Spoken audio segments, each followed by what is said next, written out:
이혼, 그 말만으로도 마음이 먹먹해지는 순간이 있습니다. 함께 살아온 날들이 너무 길어서 도무지 어디서부터 잘못된 건지, 언제부터 마음이 멀어진 건지 짚어내기도 어렵습니다. 이혼은 더 이상 젊은 부부의 전유물이 아닙니다. 오히려 중년 이후 인생의 반환점에서 더 깊은 고민으로 찾아옵니다. 자녀가 어느 정도 자라 이제는 오롯이 자신에게 집중해야 할 시점에 이 사람이 나와 정말 맞는 사람일까? 라는 질문이 다시 고개를 듭니다. 이대로 살아도 되는 걸까? 내 남은 인생은 더 행복할 수 없을까? 이런 질문은 누구에게나 자연스러운 것입니다. 하지만 중년의 이혼은 단순한 감정의 문제가 아닙니다. 인생 전체의 구조와 미래를 다시 설계하는 큰 결정이기에 신중하게 바라볼 필요가 있습니다. 오늘 우리는 중년의 이혼을 생각하기 전 꼭 짚고 넘어가야 할 세 가지를 나눠보려 합니다. 첫 번째, 지금 필요한 건 이혼이 아니라 관계의 리셋일 수도 있다는 점입니다. 우리는 갈등이 쌓이면 끝내야겠다는 극단의 생각으로 치닫기 쉽습니다. 하지만 갈등은 때로 관계를 다시 바라보라는 신호일 뿐입니다. 관계는 고정된 구조가 아닙니다. 중년이 되면 삶의 리듬도 감정도 욕구도 변합니다. 그 변화 속에서 관계도 자연스럽게 다시 조정되어야 하는데 우리는 종종 그 과정을 생략한 채 이전의 방식만 고수합니다. 마치 예전의 기준으로 지금의 나를 재단하고 상대를 평가합니다. 이럴 땐 관계를 끝내야 한다가 아니라 관계를 어떻게 리셋할 수 있을까를 먼저 물어야 합니다. 말의 방식, 거리의 설정, 대화의 루틴을 새롭게 만들어 보는 것. 부부관계에도 재시작 버튼은 존재합니다. 새로운 방식으로 다시 만나볼 용기를 내는 것. 그것이 관계를 끝내기 전에 반드시 필요한 점검입니다. 두 번째, 이혼이 모든 문제를 해결해 주진 않는다는 사실입니다. 우리는 종종 지금의 외로움과 고통이 상대 때문이라고 여깁니다. 물론 관계 안에서 받은 상처는 분명합니다.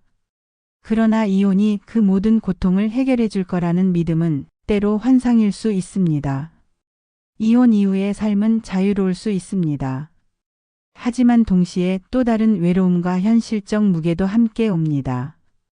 경제적인 문제, 사회적인 관계 변화, 자녀와의 복잡한 감정, 새로운 삶에 대한 적응 등 때로는 지금보다 더 깊은 허무와 싸워야 할 수도 있습니다.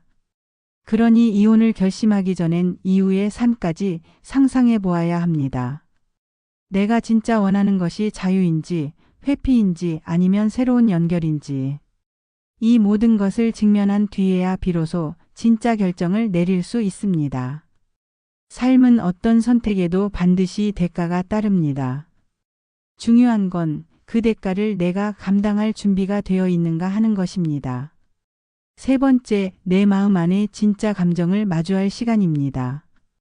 이혼을 고민하는 많은 사람들은 사실 상대가 아닌 자기 자신과의 대화가 부족한 경우가 많습니다. 왜 이렇게 힘든가요? 왜 저 사람은 변하지 않을까요? 왜 나만 참아야 하죠? 이런 질문들은 대부분 외부를 향합니다. 그러나 진짜 변화는 내 안에서 시작됩니다. 나는 언제부터 외로웠는지, 어떤 기대를 품고 있었는지, 어떤 말이 나를 가장 아프게 했는지, 그리고 내가 정말 바라는 것은 무엇인지. 이 질문들에 솔직해져야 합니다. 때로는 이혼을 고민하기 이전에 나와의 관계를 회복해야 할 때가 있습니다. 자기 감정을 충분히 들여다보고 자신을 돌보는 시간이 선행되어야 관계의 문제도 제대로 보입니다. 감정이 격해진 상태에서 내리는 결정은 후회로 이어질 수 있습니다. 마음이 차분해질 때까지 충분히 스스로를 이해하고 돌보는 일. 그것이 진짜 결단의 시작입니다. 중년의 이혼은 끝이 아닐 수 있습니다.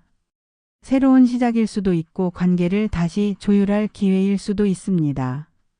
중요한 건 그 선택이 도피가 아니라 책임 있는 결단이 되도록 하는 것입니다. 오늘 하루 자신의 마음을 조용히 들여다보세요. 지금 떠나고 싶은 이유가 무엇인지, 그리고 떠나지 않고도 다시 시작할 수 있는 여지가 있는지. 모든 관계는 완벽하지 않습니다.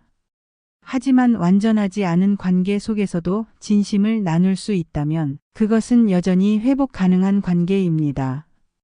우리는 상처로 인해 벽을 쌓지만 그 벽은 다시 문이 될 수 있습니다.